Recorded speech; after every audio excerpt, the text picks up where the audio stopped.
Hey guys, this is Ryan from the Mavericks, and this is podcast episode 14. Today we're talking about time management, and I know we've talked about this topic before in one of the earlier videos, but I wanted to touch on this again because of the benefit that I had seen recently, and I wanted to share that with you. So essentially, I have a certain routine that I want to achieve every single day. And the reason is I believe that the adherence of this routine over the long term will lead to my success in the future. But what happened was that an extraordinary event happened in the day a few days ago. And so I had to rejig my day in order to accommodate this new event, but still accomplish all the tasks I wanted to accomplish for that day. And my wife had commented that it was very impressive that it was easy for me to move time blocks around so that I could still achieve what I needed to achieve and yet still be adaptive to the day that was ahead of me. And what I had realized was this was all a product of my time management process that I picked up from mentors and I picked up from books, but essentially it's a product of time management.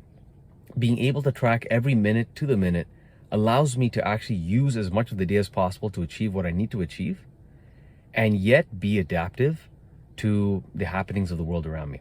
So I want to get into this topic a little bit more.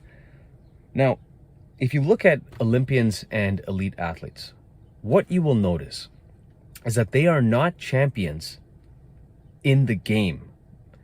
Their championship genetics does not come out in the moment that they play the game. It comes out as a result of all the practice that they've put in before the game even began, right?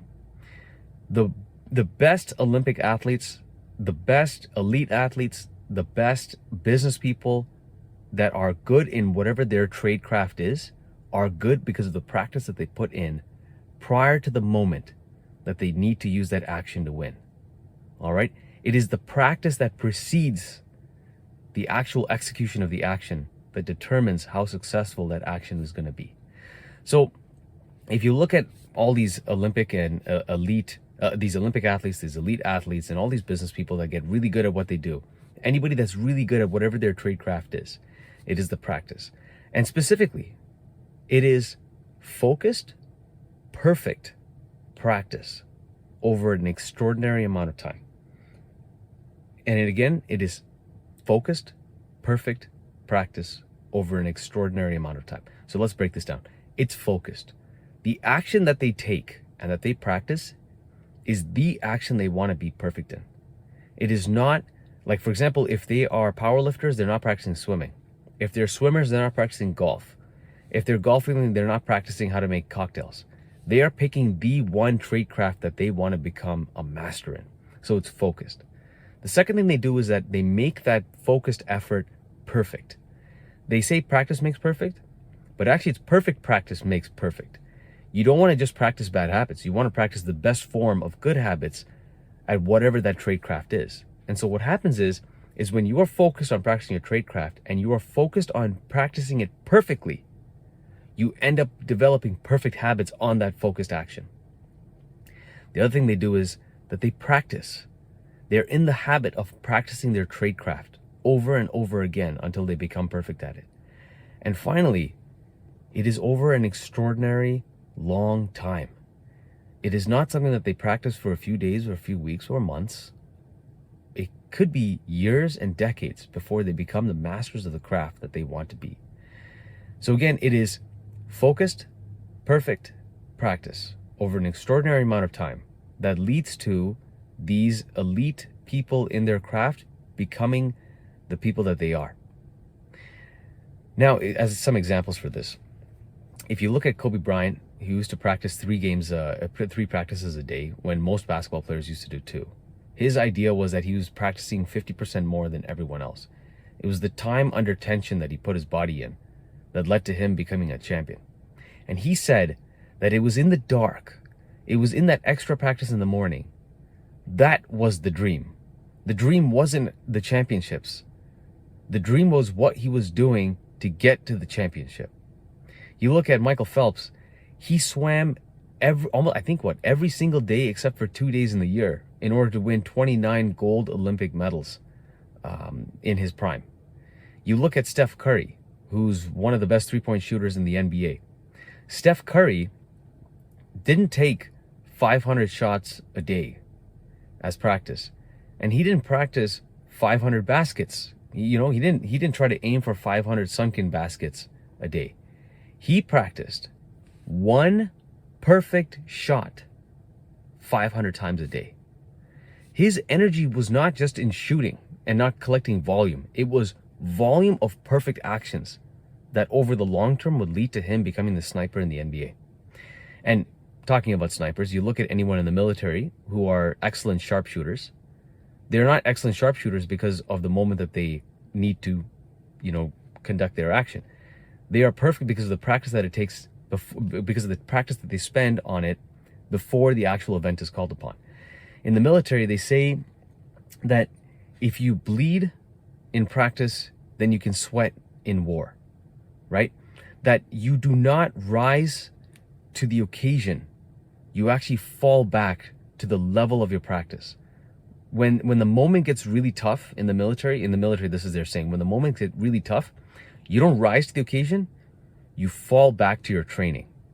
You fall back to your training. So if your training is above what you are going to encounter in real life, then when real life hits you, that is essentially the limit at which you're going to perform.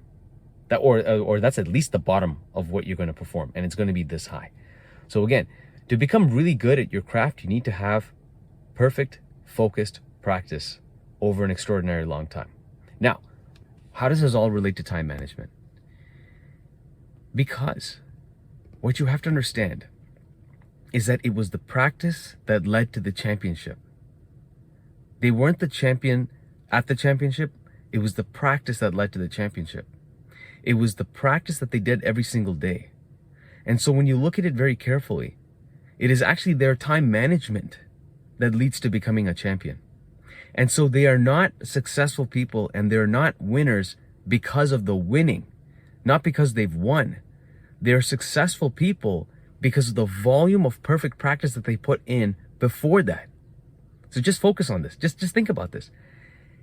They are not winners when they win.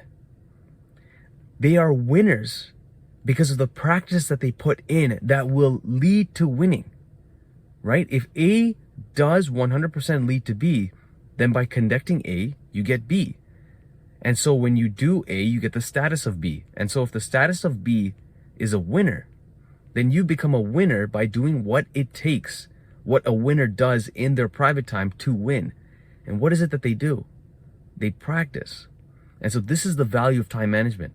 If you can go and manage your day to the minute and ensure that everything that you are doing is focused, positive practice over the long term and over a long time, so that it leads to you becoming a master of your trade craft, you become the winner in that trade craft. And so now, how do you manage your time? What time do you wake up? What time do you go to sleep? And what do you allocate to each of those hours in the day? You have to know to the minute what you are doing from the moment you get up to the time you go to sleep, how much sleep you get, how much time you spend on work, either in your career, investment, or business, or your sport. You have to ask yourself how much time you're spending in getting ready to go to work, in preparing for your food, in exercising, in spending time with your family and completing your house chores. How much time are you spending on each of them? And how much time are you wasting on social media, or on entertainment, or on anything that's mindless and not getting you to your end goal? You need to ask yourself, are you managing your time like a winner? Because it is the person who manages their time like the winner that ends up winning. All right?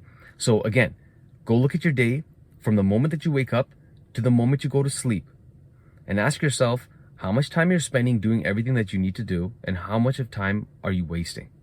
Because it is in those wasted moments that you get further and further away from becoming the winner that you deserve to be. So this is the essential point of time management. If you can time manage like a winner, you are a winner. You are a success right now if you can just manage your day like a successful person, which means that the victory is not in the distance. The victory can be today. The victory can be achieved within 24 hours. There's a saying in the church, you can be a saint tomorrow. In fact, you can be a saint right now. You just have to change your daily habits right now. And so focus on being a winner in the way you manage your day today, and you will be a winner all your life. And how do you manage your day? Again, mark the time you wake up in the morning to the time you go to sleep at night. What are all the different tasks you're working on, and how long are you spending on each of them? Do each of them take you towards your goals? And if they don't, are they wasting your time? And if they are wasting your time, why are you spending time on it? How do you get rid of it? And how do you optimize your current tasks so you spend less time doing it and more time working on the things that get you closer to your goals? That's the most important thing to become a winner. Manage your time. Hey guys, thank you for joining me. It's Ryan. This is the Mavericks podcast episode 14. And just remember, if you want to get to your first million, if you want autonomy over your income, it is the person who stays in the game the longest that gets the breakthrough.